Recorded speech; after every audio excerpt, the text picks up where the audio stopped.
Chapter 12. Schmull thinks of an answer to Bruno's question. "All I know is this," began Schmull. "Before we came here, I lived with my mother and father and my brother Joseph in a small flat above the store where Papa makes his watches. Every morning we ate our breakfast together at 7 o'clock, and while we went to school, Papa mended the watches that people brought to him and made new ones too. I had a beautiful watch that he gave me, but I don't have it anymore. It had a golden face, and I wound it up every night before I went to sleep, and it always told the right time." "What happened to it?" asked Bruno.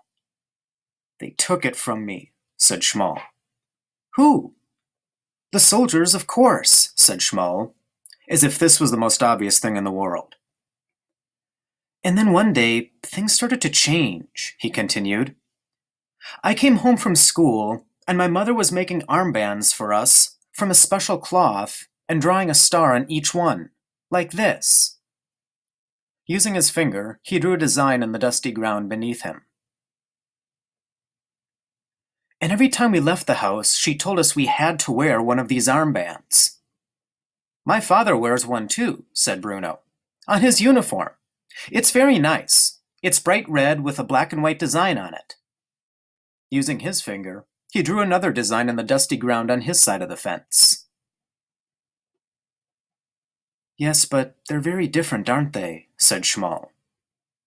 "No one's ever given me an armband," said Bruno. "But I never asked to wear one," said Schmull. "All the same," said Bruno, "I think I'd quite like one. I don't know which one I'd prefer, though, your one or Father's." Schmull shook his head and continued with his story. He didn't often think about these things anymore, because remembering his old life above the watch shop made him very sad. "We wore the armbands for a few months," he said. "And then things changed again. I came home one day, and Mama said we couldn't live in our house anymore." "That happened to me too!" shouted Bruno, delighted that he wasn't the only boy who had been forced to move. "The Fury came to dinner, you see, and the next thing I knew, we moved here. And I hate it here," he added in a loud voice. "Did he come to your house and do the same thing?" "No, but when we were told we couldn't live in our house, we had to move to a different part of Krakow, where the soldiers built a big wall, and my mother and father and my brother and I all had to live in one room." "All of you?" asked Bruno. "In one room?" "And not just us," said Schmull. "There was another family there, and the mother and father were always fighting with each other.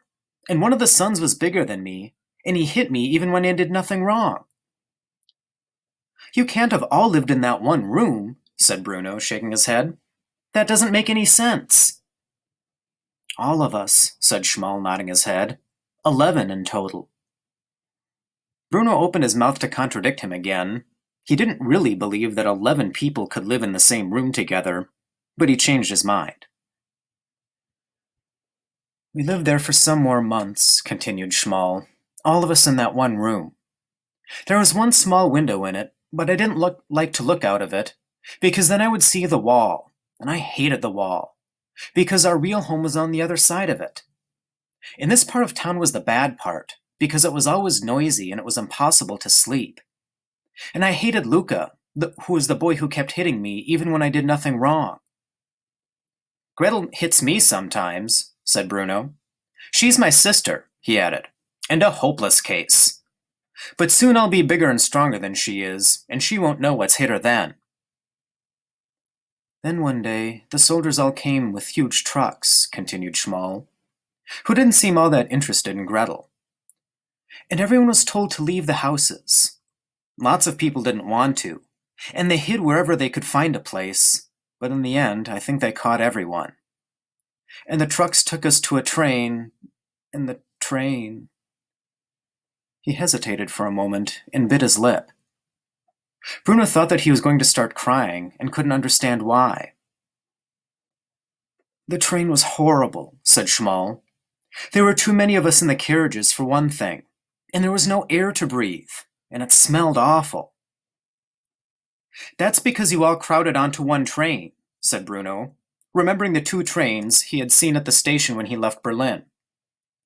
When we came here, there was another one on the other side of the platform, but no one seemed to see it.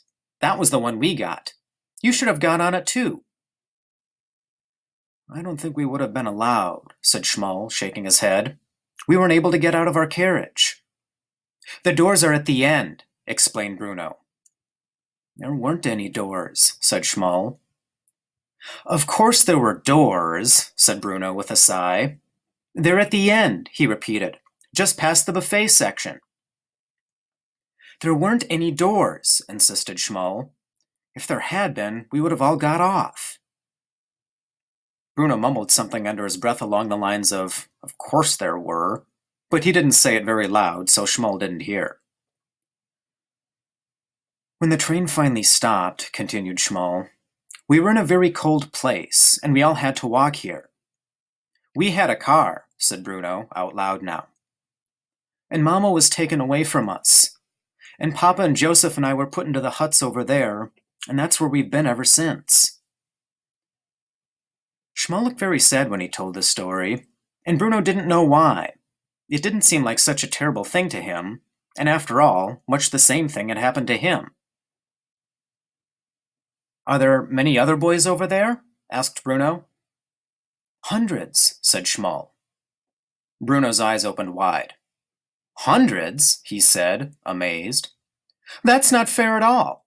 There's no one to play with on this side of the fence. Not a single person. We don't play, said Schmull.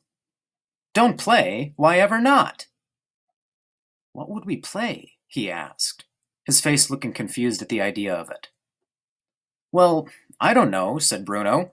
All sorts of things. Football, for example. Or exploration. What's the exploration like over there anyway? Any good? Schmull shook his head and didn't answer. He looked back toward the huts and turned back to Bruno then. He didn't want to ask the next question, but the pains in his stomach made him. You don't have any food on you, do you? He asked. Afraid not, said Bruno. I meant to bring some chocolate, but I forgot. Chocolate, said Schmull very slowly, his tongue moving out from behind his teeth. I've only ever had chocolate once. Only once? I love chocolate. I can't get enough of it, although Mother says it'll rot my teeth. You don't have any bread on you, do you? Bruno shook his head. Nothing at all, he said. Dinner isn't served until 6:30. What time do you have yours? Schmull shrugged his shoulders and pulled himself to his feet. I think I'd better get back, he said. Perhaps you can come to dinner with us one evening, said Bruno, although he wasn't sure if it was a very good idea. Perhaps, said Schmull, although he didn't sound convinced. Or I could come to you, said Bruno. Perhaps I could come and meet your friends, he added, hopefully. He had hoped that Schmull would suggest this himself, but there didn't seem to be any sign of that. You're on the wrong side of the fence, though, said Schmull. I could crawl under, said Bruno, reaching down and lifting the wire off the ground. In the center, between the wooden telegraph poles, it lifted quite easily, and a boy as small as Bruno could easily fit through. Schmull watched him do this and backed away nervously. I have to go back, he said. Some other afternoon, then, said Bruno. I'm not supposed to be here. If they catch me, I'll be in trouble. He turned and walked away, and Bruno noticed again just how small and skinny his new friend was. He didn't say anything about this, because he knew only too well how unpleasant it was being criticized for something as silly as your height, and the last thing he wanted to do was to be unkind to Schmull. I'll come back tomorrow, shouted Bruno to the departing boy, and Schmull said nothing in reply. In fact, he started to run off back to the camp, leaving Bruno all on his own. Bruno decided that that was more than enough exploration for one day, and he set off home, excited about what had happened and wanting nothing more than to tell Mother and Father and Gretel, who would be so jealous that she might just explode, and Maria and Cook and Lars all about his adventure that afternoon, and his new friend with a funny name, and the fact that they had the same birthday. But the closer he got to his own house, the more he started to think that that might not be a good idea. After all, he reasoned, they might not want me to be friends with him anymore, and if that happens, they might stop me coming out here at all. By the time he went through the front door and smelled the beef that was roasting in the oven for dinner, he had decided that it was better to keep the whole story to himself for the moment and not breathe a word about it. It would be his own secret. Well, his and Schmal's. Bruno was of the opinion that when it came to parents, and especially when it came to sisters, what they didn't know couldn't hurt them.